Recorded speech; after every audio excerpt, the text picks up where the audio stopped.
শুভ সকাল আমার প্রিয় বন্ধুরা, আশা করছি তোমরা যে যেখানে আছো সকলে ভালো আছো এবং সুস্থ আছো। নদিয়া জেলার ছোট্ট একটি গ্রাম থেকে আমি অনিতা তোমাদের সকলকে জানাই আমার ব্লগ চ্যানেলে অনেক অনেক স্বাগত আর অনেক অনেক ভালোবাসা। তো বন্ধুরা, এখন ঘড়ির কাঁটায় বাজে ঠিক 7টা আর আজকের ব্লগটা এখান থেকেই শুরু করছি। তো আমি যখন ঘুম থেকে উঠেছি, ঘুম থেকে ওঠার পরে দেখি মার সব কাজগুলোই প্রায় করা হয়ে গেছে, শুধু বাকি ছিল এই ঘরটা মোছার জন্য। তা আমি দেখো ঘরটা মুছতে শুরু করে দিয়েছি। আর গুড্ডু তো ওখানে দাঁড়িয়েছিল, গুড্ডুকে এখনও খাওয়ানো হয়নি। আর আমি আর গুড্ডু ঘুম থেকেও একটু দেরি করে উঠেছি। ওই যে প্রত্যেক দিনের হচ্ছে একই জিনিস, কারেন্টে না একদম ভোল্টেজ থাকে না। ভোরবেলার দিকে যখন একটু ভোল্টেজ বাড়ে তখন আমাদের আর ঘুম ভাঙতেই চায় না, সেই জন্য উঠতে উঠতে না অনেকটাই দেরি হয়ে যায়। তো যাই হোক, দেখো আমার বারান্দা ঘর সব মোছা হয়ে গেল আর সিঁড়িগুলোকে আমি এখন ভালো করে মুছে নিচ্ছি। সিঁড়িগুলো মোছার পর গুড্ডুকে মুখটা ধুয়ে দেবো আর আমিও ব্রাশটা করে নেব। তো কি বলো তো বন্ধুরা, আমি আমার মাকে দেখে শিখেছি কত কম খরচে সংসার চালাতে। আমিও চেষ্টা করে দেখি মায়ের মতো হতে পারি কিনা। যখন মা বাবার কাছে ছিলাম তখন কোনো জিনিস যদি চাইতাম তখন কিন্তু মা বলতো পরে দেব, তখন খুব রাগ হতো। কিন্তু এখন সংসার জীবনে ঢুকে বুঝতে পারি যে কিছু চাইলে সঙ্গে সঙ্গে কেন দিতে পারতো না। সংসারের কত রকমের সমস্যা এখন বুঝতে পারি, যে কতটা কষ্ট হয় কেউ যদি কিছু চায় না দিতে পারলে। এখন সেটা অনুভব করতে পারি, কারণ এখন তো মা হয়েছি, যে বাচ্চা কিছু চাইলে যদি মা বাবারা কিছু না দিতে পারে তাহলে কতটা কষ্ট হয় আর কি। তো যাই হোক বন্ধুরা, তোমাদের সাথে অনেক গল্প করলাম, অনেক কথা বললাম। তারপরে দেখো মুখ ধুয়ে আসার পরে মা কিন্তু চা করে নিয়ে এসেছে। আর এখন আমি, মা আর গুড্ডু বসে রয়েছি খাবারের জন্য। তা খাবার তো মা আমাদের দিয়েই দিয়েছে আর গুড্ডুর খাবারটাও করে দিয়েছি। গুড্ডুর খাবারটা কিন্তু গুড্ডু একাই খেয়ে নিচ্ছে। আর আমরা চায়ের সাথে নিয়ে নিয়েছি মুড়ি, আর মুড়ি দিয়ে চা খেতে কিন্তু বেশ ভালো লাগে। বিস্কুট দিয়ে না মানে একদম পোষায় না।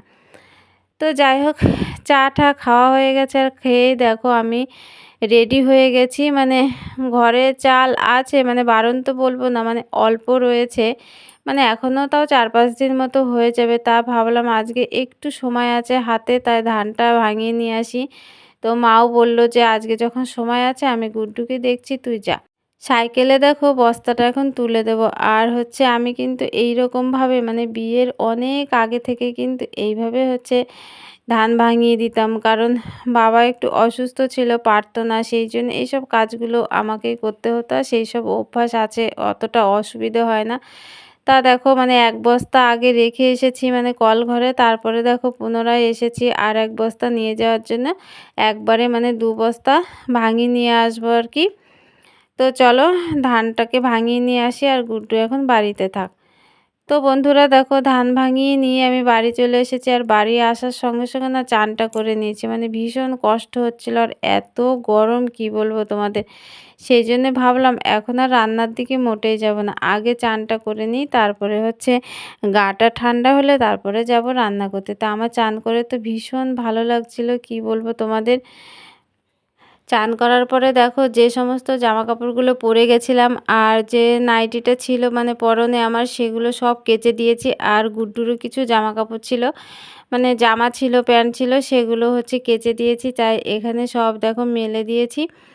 আর মেলে দেওয়ার পরে আমি দেখো পুজোটা করে নিয়েছি। পুজো করার পরে খাবার নিয়ে চলে এসেছি। খাবার বলতে ওই আগের দিনটা অনেকটা ভাত করেছিলাম, তাই সকালবেলা দেখছি অনেক ভাত রয়েছে, তাই ভাতগুলো না আর ফেলে দিলাম না, ভাবলাম কি খেয়ে নিই। মানে এখন খিদেও পেয়ে গেছে, সেই জন্যে মানে অল্প অল্প করে নিয়েছি। আর বাটিতে কিছু মুড়ি নিয়ে নিয়েছি, ভাত দিয়ে মুড়ি দিয়ে মেখে খেয়ে নেব। আর হচ্ছে দেখো আমি পেঁয়াজটা ছাড়িয়ে নিচ্ছি, আর কাঁচা লঙ্কা পেঁয়াজ দিয়ে পান্তা ভাত খেতে কিন্তু ভীষণ ভালো লাগে। মানে কার কার ভালো লাগে আমার মতো একটু কমেন্ট করে জানিও বন্ধুরা। আর গুড্ডু দেখো আনন্দে নাচানাচি করছে। আর মা গেছিলো খিচুড়ি আনতে, মা দেখো খিচুড়ি নিয়ে চলে এসেছে, গুড্ডুকে ওই খিচুড়িটা খাইয়ে দেবো। আর এই যে দেখছে 2 থালার ভাতটা নিয়ে নিয়েছি, মাকে একটা দেবো আর আমি একটা দেবো। তা চলো বন্ধুরা, এখন এই পান্তাটা খেয়ে নিই, তারপরে হচ্ছে রান্না করতে যাব। খাওয়া দাওয়া সেরে দেখো কলপারে চলে এসেছে। আর ওই যে আগের দিন তো হচ্ছে বিকেলবেলা ভাত হয়েছিল হাঁড়িতে, তাই সেই হাঁড়িটা মাজা হয়নি। ভাত মানে খাওয়ার পরে যেটুকু বেশি ছিল সেইটাই জল ঢেলে রেখেছিলাম। তাই হচ্ছে সকালবেলা এখন খাওয়া দাওয়ার পরে হাঁড়িটা নিয়ে এসেছি মাজার জন্য। মানে একটু পরে তো আবার ভাত বসাতে হবে। তাই হাঁড়িটা মেজে নিলাম, আর আমরা খেয়েছিলাম সেই থালাগুলোকেও বেশ ভালো করে মেজে নিলাম। তো যাই হোক দেখো ওখানে হচ্ছে ছিল ২-১ টা বাসন আর কি, তা গুড্ডুকে একটু আনতে বলেছিলাম, তা গুড্ডু আমাকে এনে দিয়েছিল। তাই আমাকে আর মানে বারবার যেতে হয়নি। তাই একটা, একটা করে থালা বাসনগুলো আমি মেজে নিচ্ছি, আর গুড্ডু দেখো আমাকে এনে দিচ্ছে। আর খুবই কষ্ট হচ্ছে গরমে, আর এখন অনেকটা বেলা হয়ে গেছে, প্রায় ১২টা বাজে, এখনও ভাত বসাতে পারিনি। তাই এই থালা বাসনগুলো ধোয়ার পরে সবজি কাটবো, তারপরে যাব ভাত বসাতে। কারণ হচ্ছে মানে গুড্ডুকে তো একজনকে দেখতে হয়, সেই জন্য মা হচ্ছে গুড্ডুকে মানে সামলাচ্ছে আর কি, আর আমি এদিকে কাজগুলো করে নিচ্ছি। আর গুড্ডুকে যদি না দেখে তাহলে ও আমার কাছে এসে উৎপাত করে, সেই জন্য মা ওর সাথে বসে বসে ওইদিকে খেলা করছে। তো আজকে দেখো রান্না করব ডুমুর, আর গাছে হয়েছিল অনেক ডুমুর, সেইগুলো দেখো পেড়ে নিয়ে এসেছি। আর এখন কিন্তু একটা একটা করে ডুমুর আমি কেটে নিচ্ছে আর কি। তা অনেকটাই ডুমুর হয়েছিল, আর ডুমুর কাটতে কিন্তু অনেকটাই সময় লাগে, মানে যেহেতু ছোট্ট ছোট্ট জিনিস সেই জন্য। তাই আমি আস্তে আস্তে বসে হচ্ছে ডুমুরগুলোকে কেটে নিচ্ছিলাম। আর এই ডুমুরটাকে সেদ্ধ বসিয়ে দিয়ে তারপরে বাকি যে সবজিগুলো আছে সেইগুলো আমি কাটবো। কদিন ধরেই দেখছিলাম গাছে ডুমুর হয়ে রয়েছে, তা লোভ আর সামলাতে পারলাম না, তাই আজকে পেরেই নিয়ে আসলাম। তো আমার দেখো অনেকটা কাটা হয়ে গেছে, মানে খুব একটা কাটবো না, মানে এখন খাবো আর রাত্রেবেলা খাবো, দুবেলার মতো করবো আর কি। তো অল্প কেটে নেব আর বাকিটা রেখে দেবো। তো যাই হোক দেখো আমি ডুমুর টুমুর কেটে হচ্ছে রান্নাটা বসিয়ে দিয়েছি, আর ডুমুর কিন্তু সেদ্ধও দিয়ে দিয়েছি। আর এদিকে আমি হচ্ছে রান্না করার জন্য পেঁয়াজটা কেটে নিচ্ছি, আর টমেটোটাকে ঘষে নেব।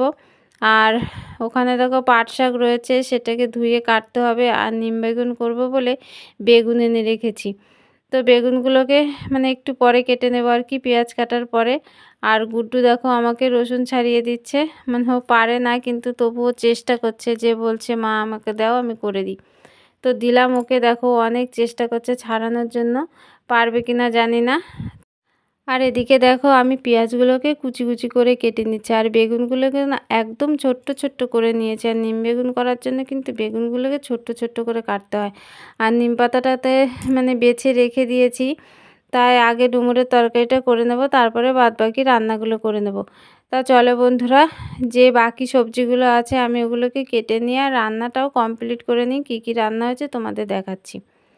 তো এদিকে দেখো নিম বেগুন করেছি, আর এর মধ্যে কিছু চেরা শুকনো লঙ্কা দিয়ে দিয়েছিলাম। আর এখানে করেছি পাট শাক, পাট শাকে ফোড়ন দিয়েছি শুকনো লঙ্কা, আর তোমার হচ্ছে পেঁয়াজ রসুন, বেশ সুন্দর লাগছে দেখতে, খেতেও নিশ্চয়ই ভালো হয়েছে।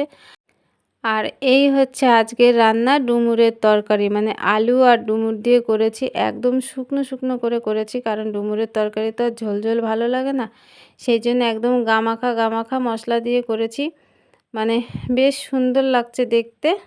তা চলো এখন খাওয়া দাওয়া করে নিই। তো বন্ধুরা দুপুরবেলা তো রান্না বান্না করে নিয়েছিলাম, আর রান্না বান্না করার পরে খাওয়া দাওয়া করে গুড্ডুকে একটু ঘুম পাড়িয়েছিলাম, মানে সেইটুকু টাইম একটু আর কি শুয়েছিলাম। তারপরে ঘুম থেকে উঠে একদম থালা বাসন হাঁড়ি করা সব মেজে কমপ্লিট করে নিয়েছিলাম। সেগুলো মাজার সঙ্গে সঙ্গে আবার দেখো উঠোনে প্রচণ্ড ধুলো হয়েছিল, মানে এত ধুলো হয়েছিল বলার মতো না, মানে সে বৃষ্টির আগে লেপেছিলাম, তারপরে তো বৃষ্টি হয়েছিল, বৃষ্টিতে একদম ধুলো ধুলো হয়ে গেছিলো, আর ঘরের মধ্যেও প্রচণ্ড ধুলো হয়ে যায়, সেই জন্য ভাবলাম উঠোনটা আজকে লেপে নিই। তা দেখো পুরো উঠোনটা একদম লেপে কমপ্লিট করে দিয়েছি। আর এখন তো আমার ভীষণ গরম লাগছে, আর মানে জামায় হচ্ছে তোমার একটু গোবর লেগে গেছে, তাই ভাবছি এখন গাটা ধুয়ে নেব। আর গরমও খুব লাগছে, একটু হাওয়া বাতাস কিছু নেই। তা চলো বন্ধুরা আমি একটু গা ধুয়ে আর কি ফ্রেশ হয়ে নিই, তারপরে তোমাদের সামনে আবার আসছি।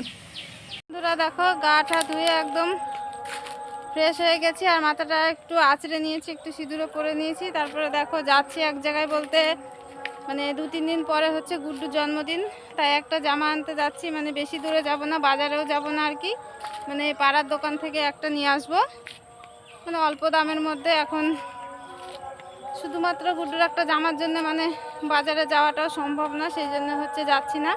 তো গুড্ডু আর মা ওই দিক দিয়ে গেছে, আমি এখন এদিক দিয়ে যাচ্ছি, মানে বেশি দূরে যাব না বলে দেখো নাইটিটাই পরে চলে যাচ্ছি, মানে অন্য কিছু আর পরিনি, মানে আমাদের পাড়ায় 2-3টে বাড়ির পরে আর কি, সেই জন্যে আর কি এইভাবে যেতে পারছি।